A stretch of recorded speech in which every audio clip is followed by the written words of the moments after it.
The beauty industry just lost some of its biggest names in 2026, while 3 smaller brands are quietly taking over the entire market. My name is Joseph, and today I am breaking down the 7 beauty brands collapsing right now, and the 3 that are growing faster than anyone expected. A famous face can launch a beauty brand fast, but it cannot always save it. At the end, I'll reveal the celebrity beauty trap. Smash that subscribe button right now so you never miss a beauty industry update like this again. 7 beauty brands in deep trouble. Number 7, CoverGirl. CoverGirl, owned by global beauty company Coty, has been losing ground in the United States makeup market for several years now. According to Coty's third quarter fiscal year 2026 earnings report, the consumer beauty division, which houses CoverGirl and Sally Hansen, dropped 4% to $450.7 million in net revenue. The total Coty business also fell 1% to $1.28 billion, and the company's shares plummeted 16% in February 2026 after a weak earnings release. Coty's interim CEO Marcus Strobel openly admitted that trying to turn CoverGirl into a Gen Z brand was a strategic mistake, and the company is now pivoting back to older Gen X shoppers to save its core customer base. CoverGirl has also pulled its color cosmetics from smaller global markets like Southeast Asia and Mexico, while Coty slashes production volume to clear out the unsold drugstore inventory that keeps coming back as returns. The brand is now leaning hard on a few legacy franchises like Simply Ageless and Lash Blast, hoping focused selling can rescue what was once one of the most famous drugstore makeup names in the world. On top of these problems, Coty also announced that long-serving CEO Sue Nabi stepped down and was replaced by interim chief Marcus Strobel on January 1st, 2026, signaling even more internal changes ahead for CoverGirl. Cons: outdated brand image risks, weak Gen Z appeal, shrinking global market reach, heavy retailer return problem, confused target audience strategy. Number 6, Glossier. Glossier was once the most exciting direct-to-consumer beauty startup in America, hitting a $1.8 billion valuation back in 2021. In February 2026, the company laid off around 54 employees, which is nearly 1/3 of its 170-person corporate team, marking the biggest cut since the 80-person reduction back in 2022. The new CEO, Colin Walsh, who joined from Procter & Gamble's specialty beauty division in September 2025, replaced Kyle Leahy after a long period of weak profitability and slow growth. Industry reports from Business of Fashion and WWD confirm that even though revenue partly recovered in 2023 and 2024, Glossier has failed to keep up with newer beauty rivals and changing consumer shopping habits. The brand expanded too fast into foundation, fragrance, body care, and dozens of new lip balm flavors, but most of those launches did not stand out in the very crowded global beauty market. Walsh is now reshaping the company into a skin-first lifestyle brand with smaller and more agile teams.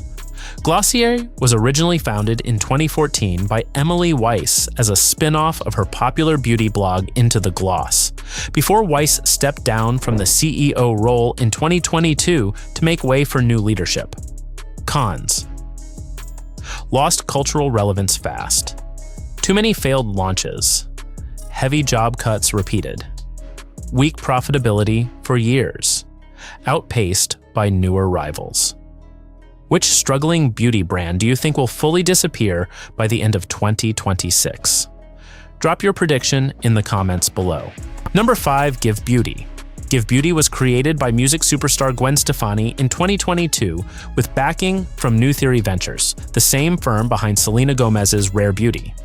According to Business of Fashion and Cosmetics Business, the brand quietly shut down in February 2026, with Sephora confirming it stopped selling the products at the very start of 2026. The official Give website, Instagram, and TikTok pages were taken offline, and the line's e-commerce platform was completely removed less than 4 years after launch. Products from the brand originally sold for between $21 and $48 in stores like Sephora and Kohl's, and only a small amount of discounted stock now remains on Amazon and Walmart. Gwen Stefani had everything most founders dream of: a famous name, venture capital, clean and vegan formulas, prime retail space, and even a partnership with Blended Strategy Group. Still, Give failed to break through in a celebrity beauty space that has become brutally crowded, joining other recent closures like Drew Barrymore's Flower Beauty in September 2025 and Kate Moss's Cosmos' line in July 2025, according to Cosmetics Business and Beauty Independent. Cons: heavy celebrity name dependence, weak product line differentiation, lost retail shelf space, saturated celebrity beauty market. Silent shutdown hurt trust. Number 4, Mally Beauty.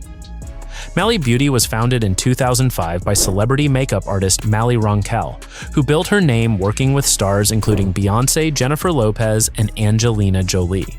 On January 22, 2026, the brand officially announced through Instagram that it would shut down completely after being owned by A.S. Beauty Group since 2021.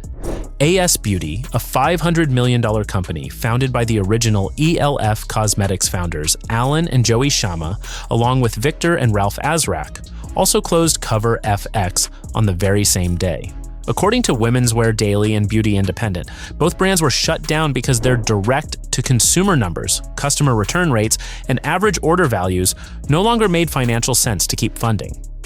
Even after these multiple rescues, the brand never returned to its early QVC fame, where Mally Roncal famously sold out her first product launch in just 36 minutes back in 2005, and now customers can only buy remaining stock through Amazon and QVC while supplies last. Cons: old QVC brand image, weak direct-to-consumer numbers. Multiple bankruptcy rescue attempts. Limited Gen Z reach. Low customer repeat purchases.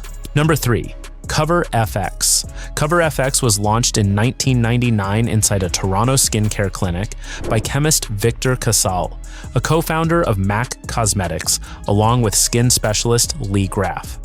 The brand became one of the early leaders in inclusive shade ranges years before Fenty Beauty's famous 40 Shade Foundation launch in 2017 changed the global beauty industry forever.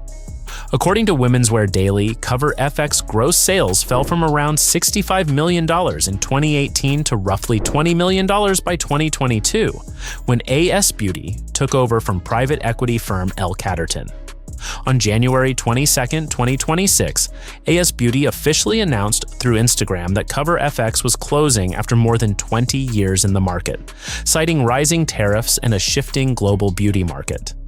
A.S. Beauty co-founder Joey Shama told Beauty Independent that CoverFX customers were not coming back to repurchase, the average order value stayed too low, and the brand only had 3 strong foundations beyond a thin product range. Final inventory is still being sold while supplies last on the official website and through Amazon, but the brand will not see another formal product launch. Cons: heavy dependence on foundation. Falling repeat customer rates, sales collapsed since 2018. Lost inclusive shade leadership. Rising tariffs hurt margins. Which beauty brand decline do you think hurts the industry the most? Drop your answer in the comments. Number 2, Pat McGrath Labs. Pat McGrath Labs was launched in 2015 by the legendary British makeup artist Pat McGrath, and its first product, Gold 001 Pigment, sold out 1,000 units in just 6 minutes. The company received $60 million from Eurazeo Brands in 2018 at a valuation of more than $1 billion, making Pat McGrath one of the few Black female beauty founders to reach unicorn status. According to Business of Fashion, Eurazeo quietly exited that investment by 2021, and another investor, Sienna Investment Managers, later marked down its stake in the brand by a massive 88%. On January 22, 2026, Pat McGrath Labs filed for Chapter 11 bankruptcy in the United States Bankruptcy Court for the Southern District of Florida, just days before a planned asset auction was scheduled to take place. In April 2026, a Florida judge approved the brand's exit from Chapter 11, with Miami-based investor GDA Luma taking control through a new holding company. The founder, Pat McGrath, stepped down as CEO and now serves as Chief Creative Officer. Cons: very high product prices. Eyeshadow palettes rarely repurchased. Investor stake cut 88%. Founder lost full ownership. Slow sales killed momentum. Number 1, The Body Shop. The Body Shop was founded in 1976 in Brighton, United Kingdom by activist Anita Roddick, and it was one of the first global beauty brands to ban animal testing on its products. Ownership changed hands many times over the years, with L'Oreal buying it for about $1.3 billion in 2006, Brazil's Natura paying around $1 billion in 2017, and Aurelius Group acquiring it for only $266 million in late 2023. The Body Shop's United Kingdom business entered administration in February 2024. The United States arm filed for Chapter 7 bankruptcy in March 2024 and closed all 50 American stores, and 33 of 105 Canadian stores were marked for closure. According to Retail Dive and Personal Care Insights, the company owed more than £219 million when it collapsed, and unsecured creditors received only between 16 and 27% of their money back. After the failure, a new owner, Mike Jatania's Aurea Group, bought the United Kingdom business for around £44.3 million, saving 113 stores and 1,300 jobs. But the brand still has no clear identity in today's crowded clean beauty market. Cons: lost ethical beauty edge, heavy debt and bankruptcies, outdated mall store model, ownership changed too often, slow response to trends, beauty brands growing fast. Number 3, TIRTIR. TIRTIR is a Korean color cosmetics and skincare brand founded in 2017 in Seoul, and it is owned by Goodeye Global, the same parent company behind viral skincare label Beauty of Joseon.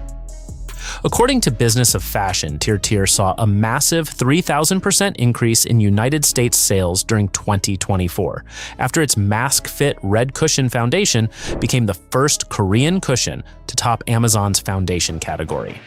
The brand expanded from just 3 original shades to 40 shades within months, after Black beauty creator Miss Darcy's viral TikTok video calling out limited shade ranges reached nearly 56 million views in 2024.